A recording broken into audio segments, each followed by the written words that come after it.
Hey everybody, it's PDubs. Thanks as always for hanging out upstairs with us and for checking out the channel. Want to do a quick game review for you guys today.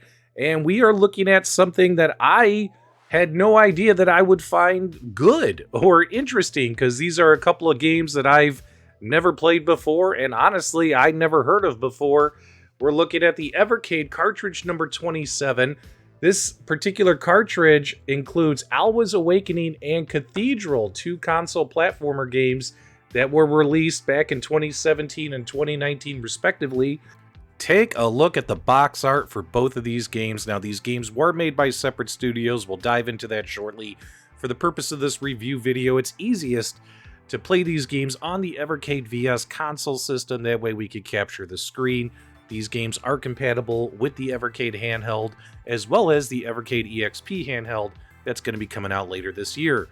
First game we're going to take a look at here is Alwas Awakening. This game, when you first fire it up, you have the ability to get a little read the synopsis of the game, check out the controls. As you can see, this game pretty much only uses about 4 buttons total, and that makes it simple, easy to play.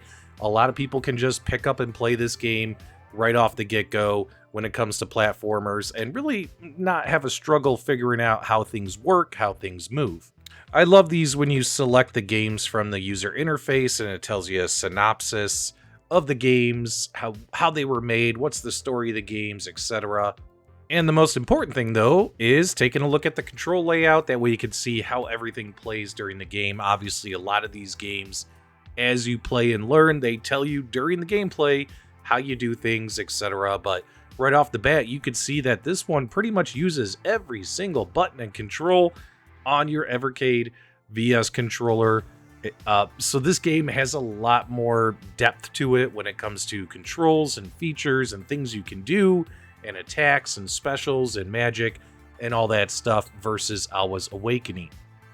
The studio behind Alwas Awakening was Elden Pixels, and in fact, Alwas Awakening was a very successful indie game, so successful enough that they did release a sequel called Alwas Legacy.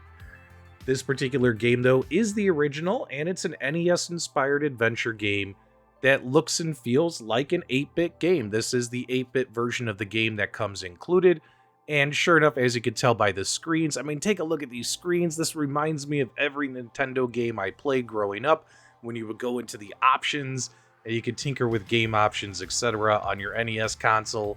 This looks and feels like an NES game. You play as a heroine named Zoe who's been sent to free the land of Alwa.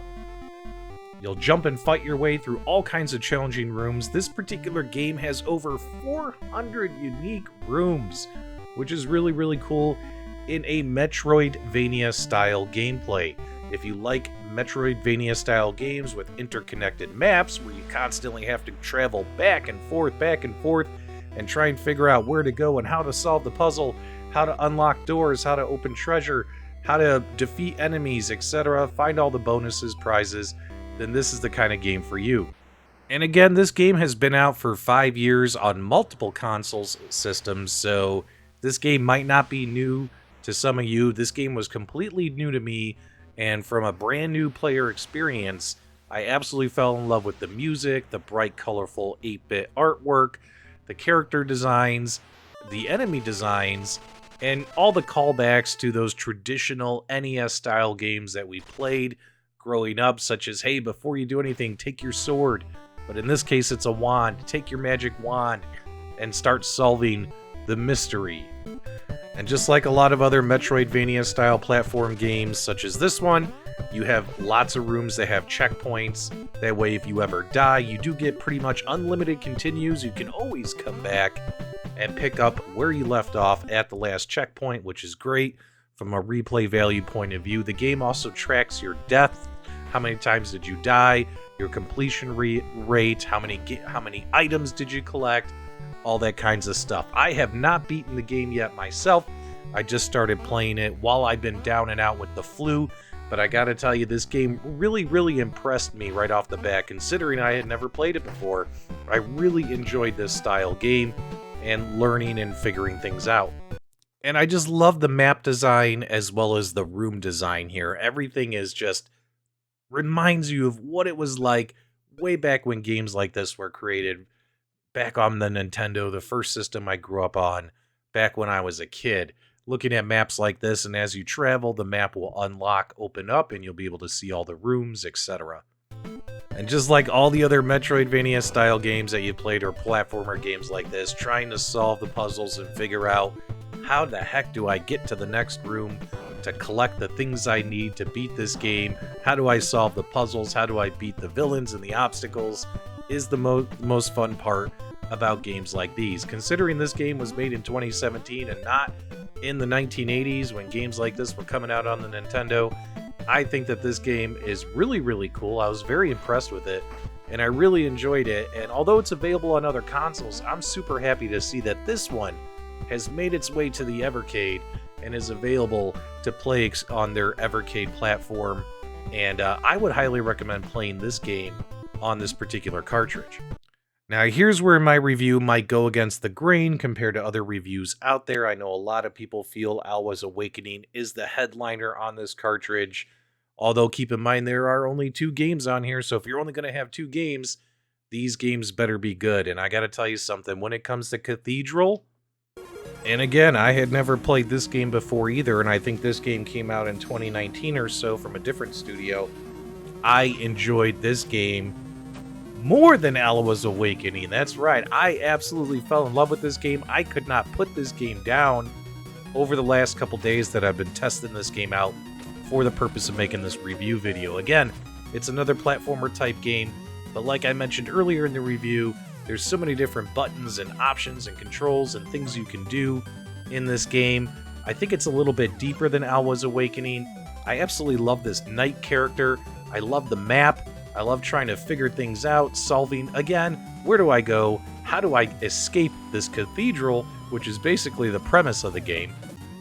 Adding augmentations and stacking those to your armor to increase your defense is awesome, as well as all kinds of different potions and coins and things you can collect. I love this knight character. He's just so goofy, just the way he moves and walks cracks me up. And of course, I love all the different villains in the game. A lot of the villains are fun to play, the enemies. A lot of them are just different variants of the same villains with different colors, but obviously they have different skill sets. The further and deeper you go in the cathedral, the harder the villains get, but still it's a lot of fun. Again, just going through the maps, hitting the dead ends, backtracking, finding the secrets, finding the keys, opening the doors, and making it to the next stage. That's what makes Metroidvania games so special. Again, I could not put this one down. I think I enjoyed this one more than Alwas Awakening, and I can't really pinpoint why.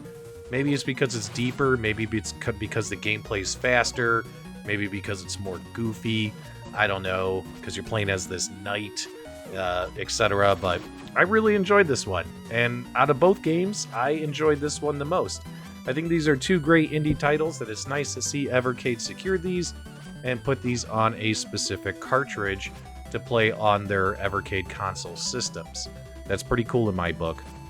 Either way, I'm just kind of babbling here, but all I can really tell you guys is I think that this is a great cartridge from Evercade. Considering it only had 2 games on it, I was a little bit worried this cartridge would suck, but guess what? I think this cartridge was worth every penny. I think it's only like 20 bucks or so.